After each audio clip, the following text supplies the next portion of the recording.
Good morning, Detroit. We are going to now move into our next segment, the midseason grades for Detroit Lions coaching staff. Jeff, let's get it kick-started. Anthony Lynn, offensive coordinator for the Detroit Lions. What grade are you giving him? We're going to do the scale A to F. I'm going to give him a D. And you know why? I haven't seen anything out of this offense. I've told Stick yesterday. You can say, and we'll get to Aaron Glenn. You can look at Aaron Glenn and say, listen, with the product you have, it's like Stick said, he had a great analogy.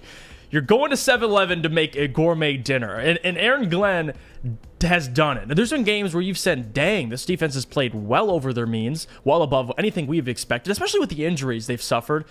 The offense, I can't say anything. They haven't had a game this season which I can actually say they've played well. Yes, versus the Rams, they converted fourth downs, and they were able to extend their drives. That doesn't mean the offense is a good product. It means your special teams unit, which we'll get to Dave Phipp, is actually pretty spectacular. Anthony Lynn hasn't shown me anything but going scoreless in first halves, scoreless in second halves, and more importantly, going multiple quarters over the last couple games without getting anything. I mean, but the Jamar Jefferson touchdown at the very end of the game versus the Eagles. And yes, I listen, I'm willing to sit here and say he doesn't have weapons. He doesn't have wide receivers. But you know what?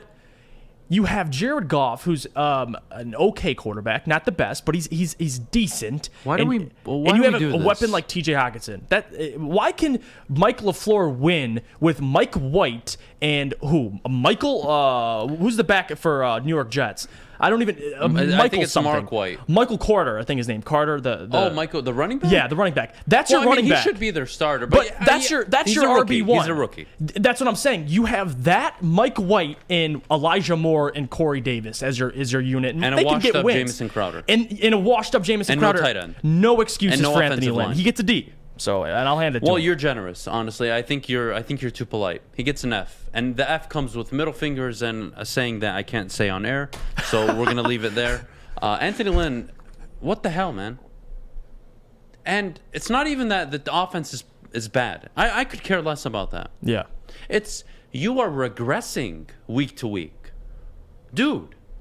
I don't mind if you have the 32nd ranked offense. Believe me, I'll throw you a bone there. But right. Damn it, show me something. Get Hockenson in motion. Now, this past game, Hockenson was very good. 11 targets, 10 catches. I like it. Good. That's how you got to target one of your best players. Mm-hmm. Jefferson out of the backfield, I liked him a little bit. He looked explosive a little later on. But, guys, the O-line, Penei Sewell's graded at, 84 over the last 3 games on PFF. He's been good. The O-line's not the problem. Yes, they gave up sacks, but Jared Goff is holding onto the ball for too long. He's not making decisions. The quarterback play is regressing. The play calling is regressing week to week. Anthony Lynn gets an F. There's no creativity. Nothing. There's nothing where you look at and you're like, oh, okay, I see something that can translate. You know what you've seen, Detroit? You've seen him score 16 points in the final 2 minutes against San Francisco because they were playing prevent defense, and you've seen him play and execute a perfect half against Green Bay. That never happens. In the NFL, your script, your game plan that you go into never always works out that way. Maybe it works out for the first drive, not for the whole half. So they look competent for one half. Great. Great job, Anthony Lynn. F. Big freaking F. Yeah, I don't follow you. Horrible. Moving on. Quarterbacks coach. Mark Brunell. How do you think he's been doing? I mean, listen, Mark Brunell, you could talk about his career he's had as a coach. I'm talking about evaluating him this year. It's a D-. This is the guy that praised the living hell. So careful here. Whatever you're about to say. This guy praised the hell out of Jared Goff. Yeah. And I'm going to find you those quotes, so go ahead. And you know what? This is the thing with Mark Brunell, is you're coaching Jared Goff. And listen, Jared Goff had some of the best years of his life with Zach Taylor. He did. What'd you find? Oh my God.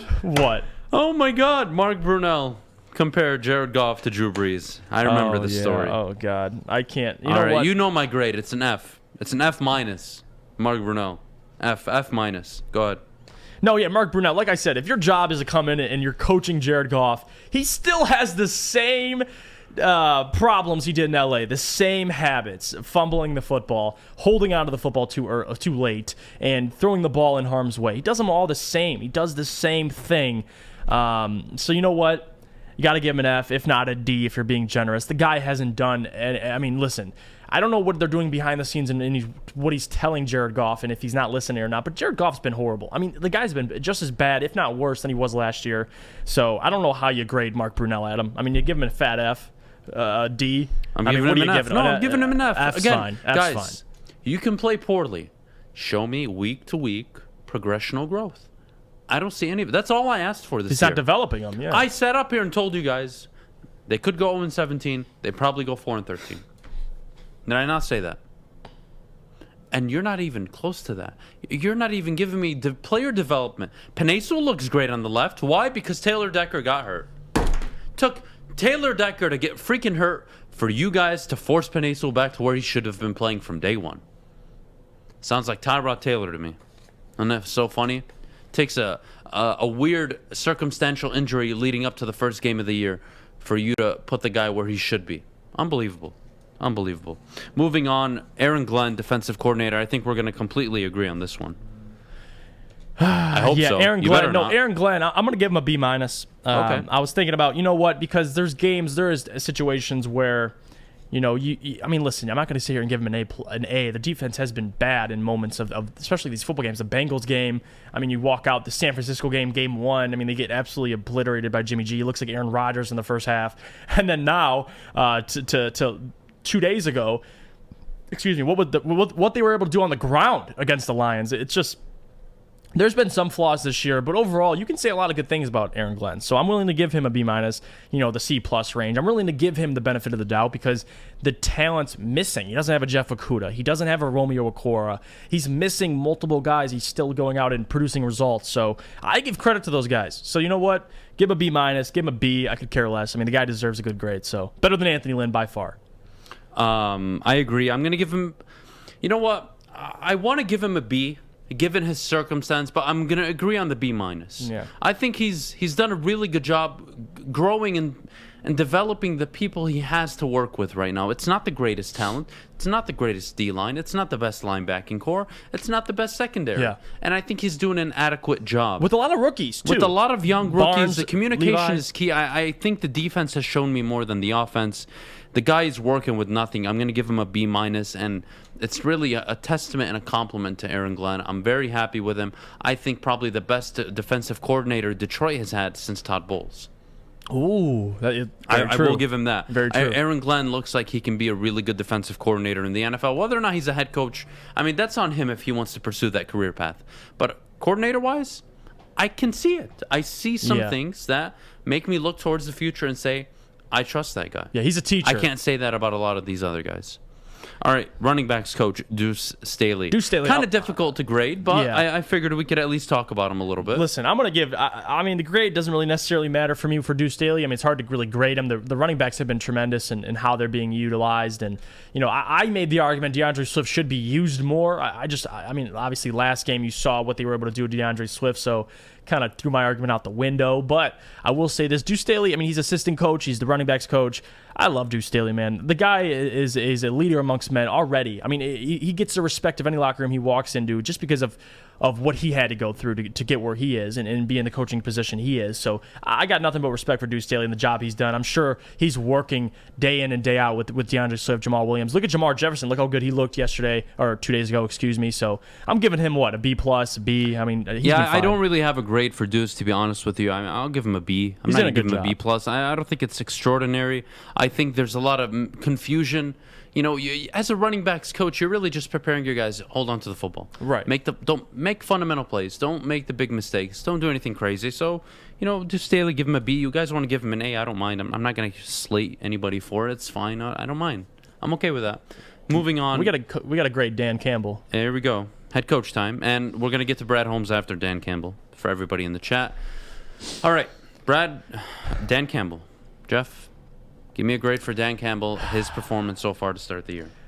So given what he's working with. Yes, because this is the question. Like if this team was absolutely loaded and you hired a Dan Campbell to coach them and they're 0-8, you give him an F. But the situation he's in currently and what he's been able to get out of his players, knowing the talent he has with the injuries, I would say, honestly, it's got to be around the C mark. I mean, if you're willing to go C+, I'm fine with it. I mean, it's C+, meaning he's above average, which I don't think he's been above average. I think you might be able to make the argument for C-, C. I mean, he's been fine. He's been what we expected with this roster. I mean, I've expected 5 wins. I think Adam said 5 as well, but it doesn't matter. He's not close to it right now. But again, you got to understand the players he's working with in the first year of being a head coach. There's humps he's going to get over. But the one thing I have a problem with and why I'm giving him a C- is honestly the 2 out of the 3 weeks of saying I've been out coached. I don't like my coach saying that.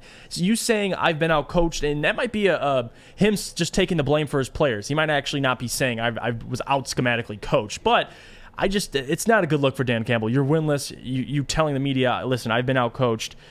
I mean, the only positive thing I can take from Dan Campbell is a lot of the 4th down aggression calls. I mean, I guess at LA, he converted like a couple of the 4th down. You went for it, and it worked. But sometimes it doesn't work. So, I mean, I'm giving him a C-, Adam. I wouldn't even be mad if you gave him a D. I just don't. The F is unreasonable. But the D, I don't know, Adam. I'm pushing towards the D, but I'll say C-. All right. Dan Campbell's getting a D for me. Okay. He's getting a D. It's fair. He's borderline F. I think it's pathetic. The only reason I'm going to give him a D is because he is his first time as an actual head coach. I don't count the interim stage in Miami, and if you do, I mean, it's not going to help him out. It's not like he did amazing there. And again, he brought something very similar to Miami. He took over for Philbin, I believe, correct? Yep. Philbin, was it Philbin? Well, Philbin, something. Whatever his name, tall, skinny, bald dude. He took over in Miami, and what did he bring to the team? Energy. Yep. Energy. Wow, they got so much better. He gets a D. I'm not going to give him an F because I think it's a bit harsh. I think Anthony Lynn deserves an F, but I'm going to give him a D because he's got to hold himself, his coaching staff, and the players accountable. And if you're not improving and developing your players week to week, what in the hell are you doing as a head coach? And if you want to sit up there on the podium and say, yeah, I'll take responsibility. I mean, you've been saying that every week, dude. Do you mean it? Or are you just like, I mean it, and like, yeah, I'm not doing a good enough job. Like, I'm going to admit, I got outcoached again. Every week now. Yeah, I don't like that. I don't know what my quarterback is doing, but I'm not going to blame him. What? Guys, Dan Campbell's a great man, and I hope to God he works out. But he's not getting an A. An A for effort? Well, he said I'll give him an E. Oh, thank God. Thomas, you scared the hell out of me. I'm not going to lie. But you got to understand what you have. Yeah, you're spot on. And when you line up 8 straight weeks in an empty set on 4th and inches, you deserve to get slapped across the face. Yeah. He's letting it happen. Even if it's Anthony Lynn, he's letting it happen.